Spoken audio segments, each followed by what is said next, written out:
नमस्कार, मैं हूं आपका एलेक्स सिंह, सहारनपुर से संपादक। आज हम सहारनपुर के डिस्ट्रिक्ट कोर्ट में मौजूद हैं, जहां पर हमारे साथ में जज साहब मौजूद हैं और उनके सदस्य मौजूद हैं हमारे साथ में। उनसे हम थोड़ी सी बातचीत करेंगे, वार्तालाप करेंगे। जैसे कुछ केसेस के ऊपर पे निर्णायक निर्देश जो दिए गए हैं, कुछ केसेस पुराने थे, काफ़ी समय से लंबित चल रहे थे और जिनका उनके द्वारा जल्द से जल्द निस्तारण किया गया है, जिसमें लोक अदालत पे भी हम कुछ चर्चा भी करेंगे। आइए हम जानते हैं, थोड़े से इनसे बातचीत की जाती है और समझते हैं कि किस तरह से कार्यशैली को आगे बढ़ाया जा सकता है। और भी तो सर, आपका नाम? मेरा नाम जगपाल सिंह है। मैं यहाँ PLA कोर्ट में सदस्य हूँ और जो भी जजमेंट होते हैं, जो सुनवाई होती है, उसमें मैं जज साहब के साथ, जो हमारे चेयरमैन अभी तो नहीं हैं, उनके साथ हम बैठते हैं और उनको केस को हम समझते हैं और फिर जो निर्णय सही होता है वो हम देते हैं। और हमारे यहाँ जो PLA कोर्ट बनाई गई है, उसमें बहुत तरह के केस सुनवाई होती है। जैसे साफ सफाई का काम होता है पूरे शहर की, और शहर से लगे हुए कहीं का भी केस हमारे यहाँ प्रस्तुत किया जा सकता है और उसमें हम निर्णय दे सकते हैं। और दूसरा केस विद्युत विभाग के संबंधित, उस तरह के भी केस हमारे यहाँ चलते हैं। हमें उसकी जो है सुनने की क्षेत्राधिकार दिया है जो है, और उसमें भी हमने बहुत सारे केस निर्णय दिए हैं। और LIC जो होती है, तो उसमें अगर कोई डिस्प्यूट है और LIC अगर मृतक का या किसी का कोई जो है पेमेंट नहीं कर रही है, उनका भुगतान नहीं कर रही है, ऐसे केस भी हमारे यहाँ प्रस्तुत किए जा सकते हैं और उनके पर भी सुनवाई होकर उनका निर्णय दिया जा सकता है। और जो बीमा कंपनी है, अगर वो किसी को पेमेंट नहीं कर रही है और उनका बीमा है, किसी वाहन का बीमा है, डैमेज क्लेम का है, या किसी का पर्सनल बीमा था और उसकी डेथ होगी या उसको वो इंजर्ड हो गया, तो उसका भी क्लेम हमारे यहाँ PLA कोर्ट में प्रस्तुत किया जा सकता है और उस पर भी सुनवाई होगी और उसका भी इसी तरह से निर्णय होता है।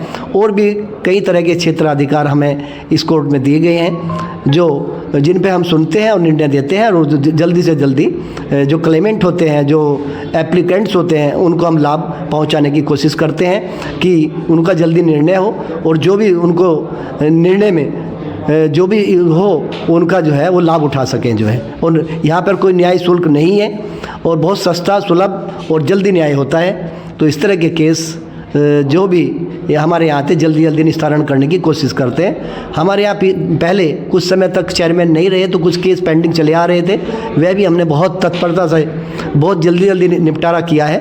और कई सारे केस, मतलब सैकड़ों की तादाद में हमने बहुत ही जल्दी एक साल में निर्णय किए हैं। अभी हमारे यहाँ श्री नरेंद्र कुमार चेयरमैन थे, जो यहाँ से छोड़कर किसी अन्य विभाग में चले गए हैं। अब हमारी कोर्ट वैकेंट चल रही है। हम 2 सदस्य हैं, मैं जगपाल सिंह और दूसरी जो मेंबर है वो दीपाली पुंडीर है, जो हम इस कोर्ट को चला रहे हैं। केवल मतलब निर्णय तो नहीं कर सकते, बाकी और सुनवाई और जितने भी मुकदमे प्रस्तुत होते हैं उनको हम उन पर लेकर उन पर रिपोर्ट आदि उन पर लगा सकते हैं और उनका निर्णय तभी। दूसरा एक सवाल आता है ऐसे ही, जैसे एक अत्यंत गरीब व्यक्ति को न्याय दिलाने हेतु आप कौन से व्यवहारिक कदम उठाएंगे? उसके केस पर निर्भर है, वो किस तरह का केस है। और हमारे यहाँ जल्दी से जल्दी निस्तारण करने की सुविधा है। सबसे पहली जो डेट लगती है हमारी, उनका जवाब, उनका उत्तर पत्र आने के पश्चात हम उसे समझौते के लिए लगाते हैं, क्योंकि हमारी कोर्ट का जो है नाम जो है वो अस्थाई लोक अदालत है। अस्थाई, तो अस्थाई का मतलब है कि जो भी केस आएगा हम उसे निपटाने की कोशिश करते हैं, उसे सुलह समझौते के आधार पर निपटाना चाहते हैं। अगर कोई नहीं निपटाना चाहता विपक्षी, तो उसको फिर हम आगे सुनवाई के लिए लगाते हैं, उसमें फिर साक्ष्य लेते हैं और साक्ष्य के आधार पर हम जो है जो भी निर्णय होता है वो करते हैं। सर, क्या लोक अदालत समानता के अधिकार के अनुच्छेद 14 को बढ़ावा देती है? इसमें जो अलग अलग कोर्टें हैं उनका भी जो है इसी उसमें इस धारा में जो है समझौते किए जा सकते हैं। बाकी जितनी हमारे यहाँ डिस्ट्रिक्ट के अंडर में जितनी भी कोर्ट आती हैं, जिला न्यायाधीश के अंतर्गत जो है उन सभी में जो है लोक अदालत के निर्णय होते हैं। लोक अदालत में जो दोनों पक्ष बैठते हैं उनका निर्णय होता है कि आपस में समझौते के आधार पर जो है। और हमारी जो है अस्थायी लोक अदालत है, इसमें भी जो है उसमें जो है निर्णय किया जा सकता है। अगर समझौता हो तो पहली डेट पे हम उसका समझौता कर सकते हैं। सर, क्या स्थायी लोक अदालत के निर्णय के विरुद्ध अपील की जा सकती है? हमारे निर्णय के विरुद्ध अपील नहीं की जा सकती, केवल रिट माननीय उच्च न्यायालय में हो सकता है। उसमें जो भी निर्णय माननीय उच्च न्यायालय का होगा वो लागू रहेगा और उसके अंतर्गत हमें फिर आगे कार्रवाई करनी होगी। अच्छा सर, जैसे ये एक धारा 21 के अंतर्गत लोक अदालत का निर्णय कानूनी स्वरूप क्या है?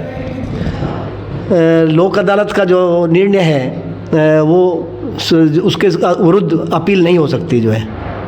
और ये निर्णय सर्वोपरि होता है क्योंकि लोक अदालत में जो दोनों पक्ष बैठते हैं, दोनों पक्षों को का समझौते के आधार पर उसका कानूनन जो है कोई अपील नहीं किया जा सकता। सर, एक आखिरी सवाल मेरा, स्थायी लोक अदालत को आम जनता में लोकप्रिय बनाने के लिए आप क्या करेंगे? लोकप्रिय बनाने के लिए हम बहुत जो है सुलभ हम जो है जल्दी से जल्दी निपटारा करने की कोशिश करेंगे और हम प्रचार प्रसार भी करेंगे। जिनको जानकारी नहीं है और जिन अधिवक्ताओं को जानकारी नहीं थी हमने उनको जानकारी दी, वह भी केस लाने लगे। अब बहुत सारे अधिवक्ताओं को नहीं पता था कि हमारी कोर्ट किस लिए है, किस लिए बनी है।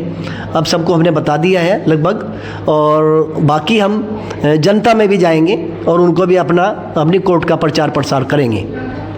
तो जैसे कि आप सभी ने देख लिया है, जैसे कि यहाँ पे लोक अदालत जो अभी 13 तारीख के अंदर में लगने वाली है, इसमें जल्द से जल्द अपने केसेस को लेके आए। जैसे कि गाड़ी के चालान हैं, कई लोग गरीब लोग हैं जो फाइनेंस पे गाड़ियाँ लेते हैं, उनके चालान कट जाते हैं, वो अपने लोक अदालत में आके अपने चालानों का, अन्य और भी केसेस हैं उनका जल्द से जल्द निवारण करवा सकते हैं।